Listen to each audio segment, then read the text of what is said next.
soit poursuivi en France, et même, si j'ai bien compris, il devrait être jugé en Algérie. Donc, je souhaite vivement qu'il puisse être extradé, je crois que c'est le terme exact, en Algérie, pour passer devant un tribunal compétent pour le juger.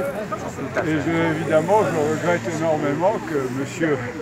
Decazes ait pu être agressé chez nous à Neuilly, enfin en France en général. Qui est censé être une ville très sécurisée. Oui, effectivement. Oui, en général, on est plutôt en sécurité ici. Hélas. Écoutez, en tout cas, merci monsieur d'avoir bien voulu m'informer. Et je souhaiterais que cette information se diffuse, en tout cas au minimum à Neuilly. Nous n'avons pas de journal, mais ici nous avons quand même un journal. On a été boycotté par les médias locaux et nationaux.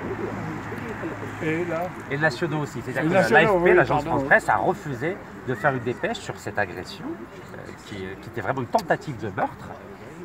Et quand on voit que le procureur de la République de Nanterre n'a pas souhaité mettre en mandat de dépôt cette personne, alors que la loi française dit qu'au-delà de 8 jours, normalement la personne doit être mise en mandat de dépôt, il n'y a rien. Monsieur continue à siroter un verre de thé chez lui.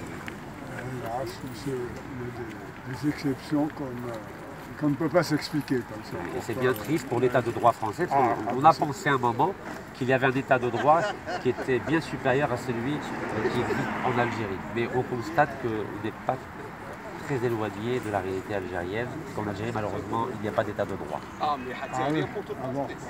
On a une mafia de 40 voleurs qui est protégée par les autorités françaises, qui a dilapidé les deniers publics de notre pays, et malheureusement la France soutient cette mafia qui dirige l'Algérie. Enfin, vous voyez quand même, ce qui m'étonne beaucoup, c'est qu'il n'y ait pas quelques médias au moins en France qui s'intéressent à ces problématiques. Oui, c'est notre interrogation aussi que nous partageons avec vous. Ouais.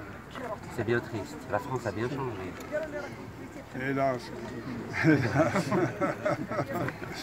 Et je crois que, hélas, vous n'êtes pas le cas isolé. Malheureusement, oui, malheureusement. On souhaite qu'à l'avenir, les choses puissent s'améliorer. Vous avez un jeune président ambitieux et dynamique. J'espère qu'il va mettre fin à cette politique, à cette réelle politique qu'on a cru d'un autre temps. Eh bien, je le souhaite aussi parce que je crois que c'est un homme qui a de la poigne, qui a de l'avenir et qui est courageux. Espérons. Ça se manifeste sur le terrain. Voilà, qui conjuguera les actes et les paroles.